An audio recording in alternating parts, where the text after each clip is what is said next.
তাই তো দেখছি।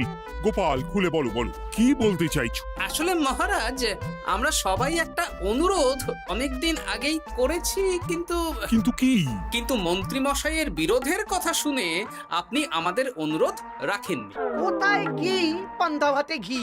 হ্যাঁ, আমাকে জড়িয়ে দিল। আরে কি হয়েছে বলো, অত ভনিতা করো না। আমাদের বেতন বাড়াতে হবে মহারাজ। বাজারে জিনিসপত্রের যা আগুন দাম হয়েছে, তাই এই বেতনে আমাদের পোষাচ্ছে না। বুঝতে পারছি, কিন্তু সবাইকে এখন বেতন বাড়ালে মহারাজের রাজকোষে টান পড়বে, তাই না মহারাজ? হ্যাঁ, তা তো বটেই। আমার মতন একজন সৎ, নিষ্ঠাবান, উপদেষ্টাদায়ক মন্ত্রী থাকতে আমি এসব হতে দিতে পারবো না। মহারাজ, বিগত 3 বছর ধরে একই বেতনে কাজ করছি। নুন আনতে তো পান্তা ফুরিয়ে যাচ্ছে মহারাজ। বাড়িতে গিন্নিকে কোনো হাত খরচ দিতে পারি না বলে কত কথা শুনতে হয় জানেন মহারাজ। রাজসভায় ভাষণ না দিয়ে বাড়িতে গিন্নিকে শাসন করো। আমি আজকাল আমার গিন্নিকে যা শাসন করি না, আমার ওপরে ও টু শব্দটাও করতে পারে না। তাহলে কি দাঁড়ালো? তোমাদের বেতন এখন বাড়ানো হচ্ছে না।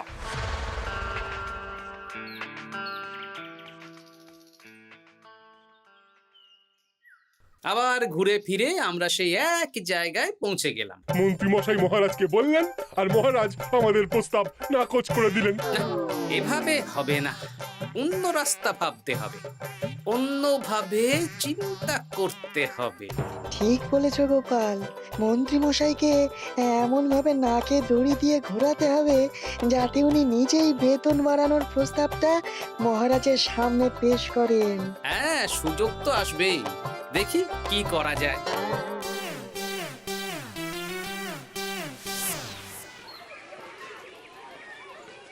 সারাদিন তোদের খেলাধুলো চলছে।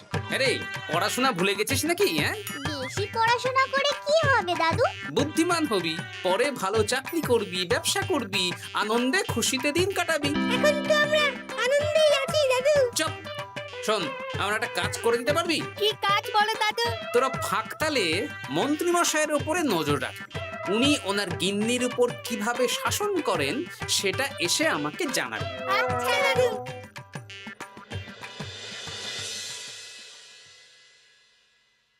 এই শোনো না, কান খোলা আছে?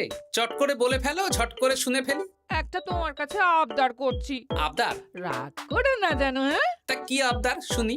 আমাকে 5টা মোহর দেবে গো। 5 মোহর? সামান্য 5 মোহরই তো, দাও না গো। একটা জিনিস না আমার পছন্দ হয়েছে, কিনবো। আমার কাছে এখন 5 মোহর নেই, ট্যাগ খালি। একদম বাজে কথা বলবে না তো। আমি মোহর চাইলেই তোমার ট্যাগ খালি হয়ে যায় না। এই বিরক্ত করো না তো। তুমি জানো 5 মোহর রোজগার করার জন্য আমাকে কত খাটতে হয়, কত পরিশ্রম করতে হয়। কি পরিশ্রম করো শুনি? রোদ ঝড় জল পেরিয়ে রাজসভায় চাকরি করতে যাই গিন্নি। সে তো যেতেই হবে। তাহলে তুমি বলো, আমাকে কত পরিশ্রম করতে হয়, কত মাথা খাটাতে হয়। মাথা ঘামাতে ঘামাতে আমার মাথার সব চুল যে উঠে গেল। এ উঠে যাক, তুমি আমাকে এত কথা না বলে 5টা মোহর দেবে কিনা বলো সেটা। তুমি কি এমন পরিশ্রম করো যে তোমাকে 5 মোহর দেব? বেশ, দিতে হবে না। এবার আমার পরিশ্রমের মূল্য আমি বুঝে নেব।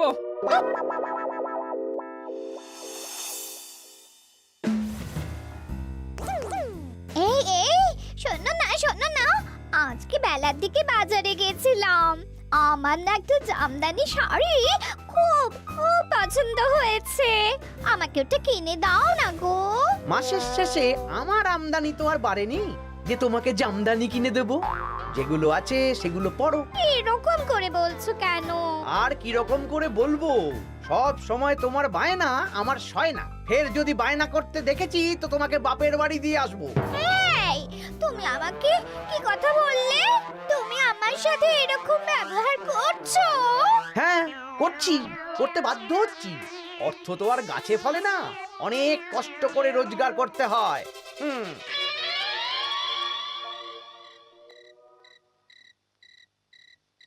আহ, কি সুন্দর গন্ধ।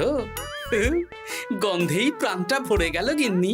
আজকে রাতে কষা মাংস আর রুটি, প্রাণ পেট সব ভরবে। হ্যাঁ, খাবার আগে পরিশ্রমের মূল্য দিতে হবে, না হলে আমার বানানো খাবার স্পর্শ করবে না। পরিশ্রমের মূল্য? সেটা আবার কি গিন্নি?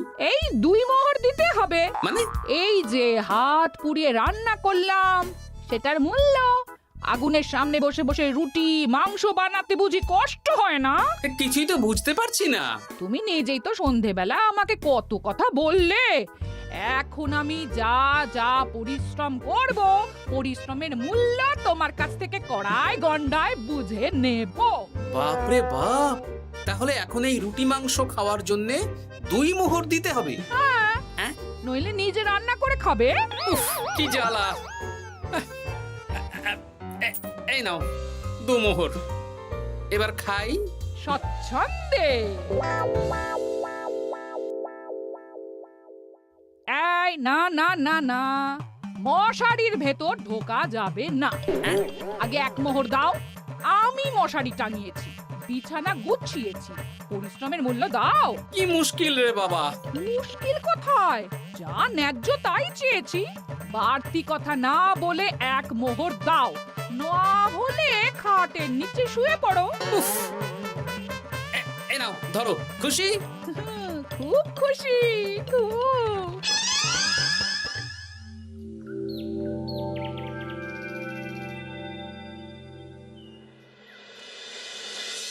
ফতুয়াটা কোথায় গেল? ফতুয়া। আরে ও গিন্নি, এই না তোমার ফতুয়া, আমি কেচে মার দিয়ে শুকিয়ে রেখেছি। এটা পরে রাজসভায় যাও। ও, এইতে চাই। আমারও চাই। তোমার আবার কি চাই? 2 মোহর, পরিশ্রমের মূল্য। দিলে দাও, না হলে খালি গায়ে রাজসভায় যাও। হ্যাঁ। উফ, কি জ্বালা। জ্বালা কিসের? আমি তো আমার পরিশ্রমের মূল্য চাইছি। হ্যাঁ, এই নাও ধরো। এরকম খুচখাচ নাচে একবারে বলো তো কত মোহর লাগবে? তুমি তো আমার কাছের লোক, তাই প্রত্যেকদিন 3 মোহর করে দিও। হ্যাঁ প্রত্যেক দিন? হ্যাঁ, প্রত্যেক দিন। আমার হাত খরচ গো। উফ, কি জ্বালা। ওই দেখ, দাদু কিরকম শুকনো আমসত্ত্বের মতো মুখ করে আসছে। কি হলো দাদু? দিদার সাথে ঝগড়া হয়েছে নাকি? না না, ঝগড়া না, অনেক জ্বালা। তোদের আর কি বলবো। যাই হোক, ওই মন্ত্রী মশাইয়ের খোঁজ নিয়েছিলি? হ্যাঁ দাদু, গতকাল সন্ধ্যাবেলা মন্ত্রী মশাই শাসন দেখে এলাম, ভাষণ শুনে এলাম। কিরকম? গতকাল সন্ধ্যাবেলা আমার না একটা জামদানি শাড়ি খুব খুব পছন্দ হয়েছে। মাসের শেষে আমার আমদানি তো আর বাড়েনি যে তোমাকে জামদানি কিনে দেব।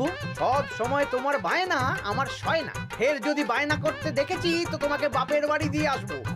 আচ্ছা, এই ব্যাপার। এই তো এবার আমার জ্বালা মিটবে, চিন্তা কমবে। কিসের জ্বালা? কিসের চিন্তা দাদু? সেসব জেনে কাজ নেই তোদের ভোলার দোকানের মিষ্টি খাইয়ে দেবো। হ্যাঁ, এখন রাজসভায় যাব, তারপর দুপুর বেলা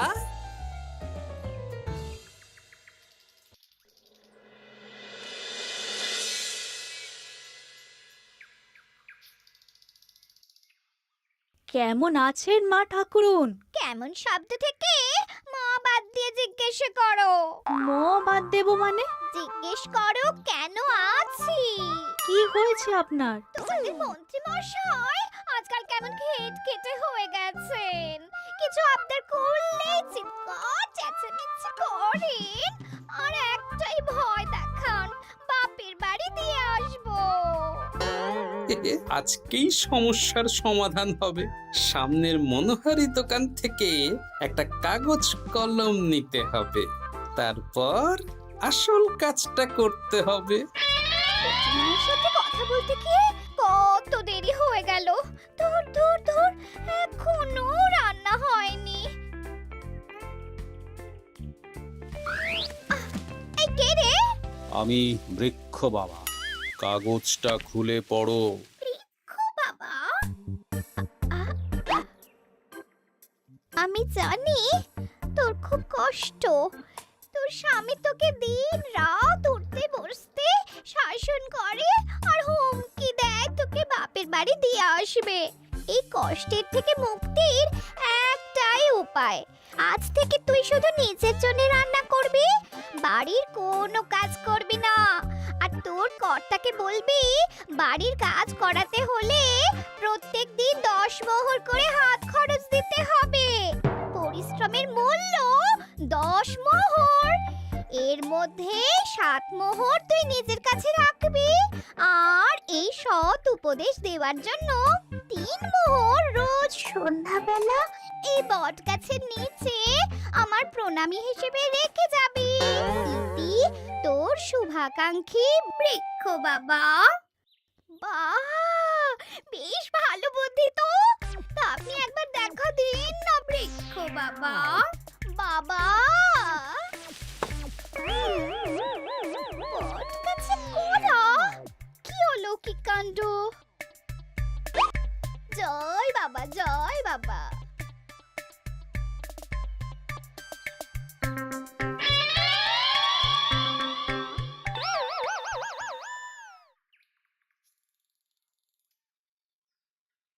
আরে গিন্নি, তুমি একা একা খেতে বসে পড়েছো? হ্যাঁ, খিদে পেয়েছিল তাই খেতে বসে পড়লাম। আরে আমাকে ভাত বেড়ে দেবে তো নাকি? তোমার খাবার তুমি রান্না করে দাও। আমি নিজের মতন রান্না করেছি, নিজে খাচ্ছি। এই ছেড়েছে, আমি রান্না করতে পারি নাকি? রান্না করতে পরিশ্রম লাগে, তাই আগে পরিশ্রমের মূল্য দাও। প্রত্যেক দিন 10 মোহর, তারপর রান্না করব, ঘরের কাজ করব। এই তো মহা মুশকিল। কোনো মুশকিলের ব্যাপার না। না, দেখি বাইরে ভোজনালয়ে কিছু খাবার পাওয়া যায় কিনা। দেখো এত বেলায় খাবার পাও কিনা। তাছাড়া বাইরে তেল ঝাল খাবার খেয়ে শরীর খারাপ করলে আমাকেই তো দেখতে হবে। তখন কিন্তু আমার পরিশ্রমের মূল্য 15 মোহর প্রতিদিন হয়ে যাবে। কি জ্বালা! কোনো জ্বালার ব্যাপার নেই, আমি খেয়ে উঠে চট করে রান্না করে দিচ্ছি। তুমি 10 মোহর প্রস্তুত রেখো। আচ্ছা, সন্ধেবেলা দেবো।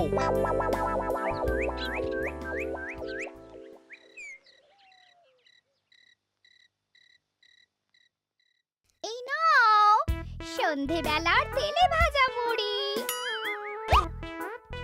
এই নাও আজকের হাত খরচ 10 মোহর। বলছি, প্রত্যেকদিন 10 মোহরটা একটু বেশি হয়ে যাচ্ছে না? তবে যাও, বাইরের খাবার খাও, আমি নিজের মতন নিজের কাজ করব। খাবো, দাবো, ঘুমাবো, সংসারের কোনো কাজ করব না। কি জ্বালা!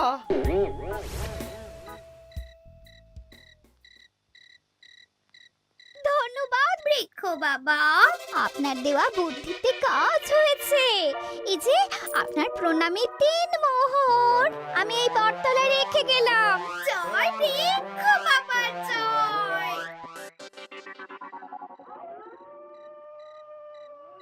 কি মা ঠাকুরুন, ভালো আছেন তো? হ্যাঁ হ্যাঁ গোপাল দাদা, ভালো আছি। তুমি কেমন আছো? আমিও ভালো আছি।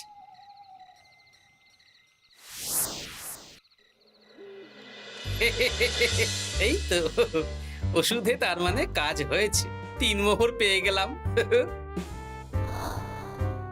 এই নাও গিন্নি, 3 মোহর তোমার আজকের পরিশ্রমের মূল্য। তুমি এত ভালো হয়ে গেলে কবে থেকে গো? আমার আবদার শুনছো যে? তুমি আমার 7টা না 5টা না, একটা মাত্র বউ, আবদার তো শুনতেই হবে। হ্যাঁ,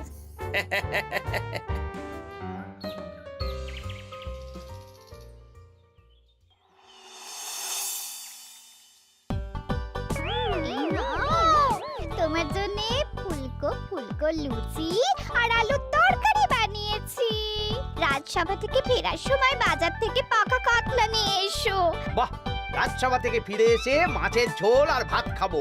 আর বলি, আজকে 10 মোহরটা কি এখন দেবে? ওরে বাবা, আজকেও দিতে হবে? সে তো দিতেই হবে। আমি তো কালকেই বললাম প্রত্যেক দিন 10 মোহর করে দিতে হবে। হ্যাঁ, দিচ্ছি দিচ্ছি।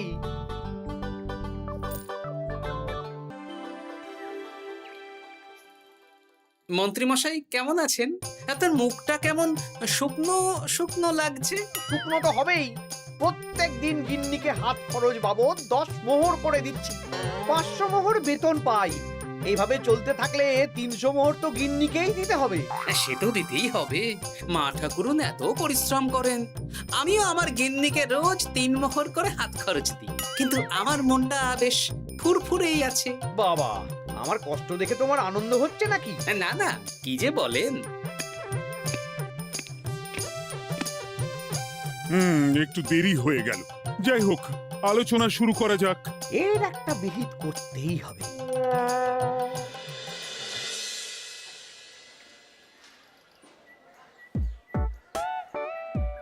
বলি, কাতলা মাছ কত করে দিচ্ছিস রে? পাকা কাতলা আছে 104 মোহর। ওরে বাবা, আপনি তো 5 মোহর দিয়েও আগের মাসে 100 মাছ কিনেছেন, এখন তো দাম কমেছে, তাও ওরে বাবা করছেন। ও না না, কিছু না, দে দে 100 কাতলা দে। বাঁচতে গেলে খেতে তো হবেই। আমাদের হঠাৎ ডেকে পাঠালেন মন্ত্রী মশাই? হ্যাঁ, আসলে একটা বিপদের মধ্যে পড়েছি। আহা, কি বিপদ সেটা তো বলুন। আপনি আমাদের মোহর দেবেন আর আমরা আপনাকে বিপদের হাত থেকে উদ্ধার করে দেব। আরে মোহরই তো আর হাতে থাকছে না। কেন? আপনি এত বেতন পান, সব খরচ হয়ে যাচ্ছে নাকি? ধুর, এতদিন আমি গিন্নির ওপর শাসন চালাতাম, আর এখন প্রত্যেক দিন 10 মোহর করে না দিলে রান্না করবে না, বাড়ির কাজ করবে না। আরে বাবা রে, প্রত্যেকদিন 10 মোহর মানে তো মাসে 300 মোহর। আমি 500 মোহর বেতন পাই, তার মধ্যে 300 মোহর গিন্নিকে দিয়ে দিই। আমার হাতে থাকে 200 মোহর। এই দিয়ে বাজার দোকান কিভাবে করব সেটাই তো বুঝে উঠতে পারছি না। মহারাজকে বলুন বেতন বাড়াতে, তাহলেই তো সমস্যার সমাধান হয়ে যায়। কিন্তু কদিন আগেই তো মহারাজকে বললাম যে বেতন বাড়াতে হবে না। আপনি এই রাজ্যের মন্ত্রী, আপনি বুঝিয়ে বললে মহারাজ ঠিক শুনবেন। ঠিক বলেছিস।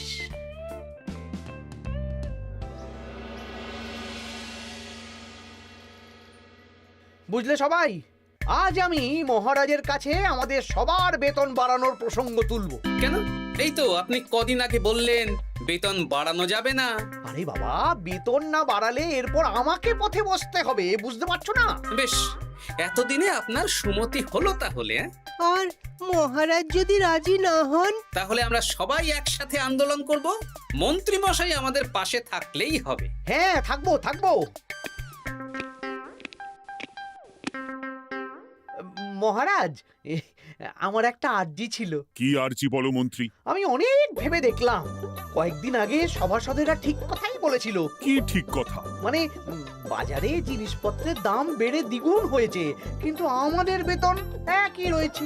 হ্যাঁ, মানছি, কিন্তু হঠাৎ করে আমি বেতন বাড়াতে পারবো না। তুমি নিজেই বলেছো রাজকোষে টান পড়বে, এখন তুমি নিজেই আবার অন্য কথা বলছো। বলতে বাধ্য হচ্ছি মহারাজ, সংসারের খরচ সামলাতে গিয়ে মাথা খারাপ হয়ে যাচ্ছে। আমাদের বেতন বাড়াতে হবে। বাড়াতে হবে, বাড়াতে হবে। হ্যাঁ মহারাজ, এভাবে চলতে পারে না। রাজ্যের রোজগার বাড়ছে, কিন্তু আমাদের বাড়বে না। তাহলে এই রাজসভায় চাকরি করে কি লাভ মহারাজ? মহারাজ, গোপাল মন্ত্রী মশাই ঠিকই বলেছে। মহারাজ, বেতন বাড়িয়ে দিন, নইলে আর পারা যাচ্ছে না। বেশ বেশ, তোমরা এত করে বলছো যখন, তোমাদের সবার বেতন বাড়ানো হবে। আগামী মাসে যা বেতন পাবে তোমরা, তা বর্ধিত হারেই পাবে। কি সবাই খুশি তো? খুব খুশি। ধন্যবাদ মন্ত্রী মশাই। ঠিক আছে ঠিক আছে। আরে ধন্যবাদ আমাকে দাও বিজ্ঞানী, আমার জন্যই তো বেতন বাড়লো। মনোজা, আরে আমি তো মহারাজকে বললাম বেতন বাড়ানোর কথা। আপনি তো নিজের মন থেকে এমনি এমনি বলেননি, মানে আমি আপনাকে বলিয়েছি মন্ত্রী মশাই। তুমি আবার কখন বলালে? এই যে রোজ আপনার 10 মোহর করে খরচ হয় গিন্নিমার হাত খরচ বাবদ, সেটা তো আমার বুদ্ধিতেই। আরে কি বলছোটা কি? ঠিকই বলছি। কিছুদিন আগে একটা বট গাছের নিচ দিয়ে আপনার গিন্নি যাচ্ছিলেন।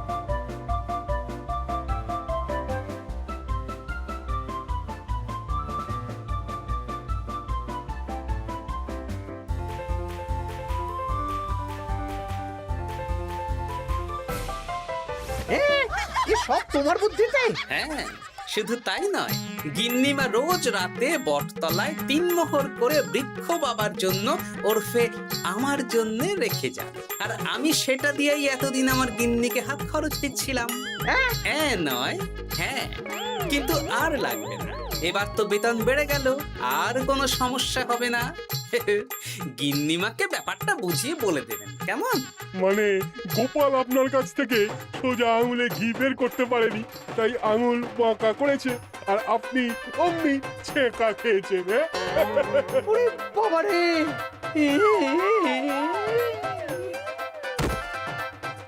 এই তোলো তোলো, মন্ত্রী মশাইকে তোলো, যা ছ্যাঁকা খেয়েছেন এখন কদিন আর ওনার জ্ঞান ফিরবে না। বৈদ্য, চিকিৎসা শুরু করো।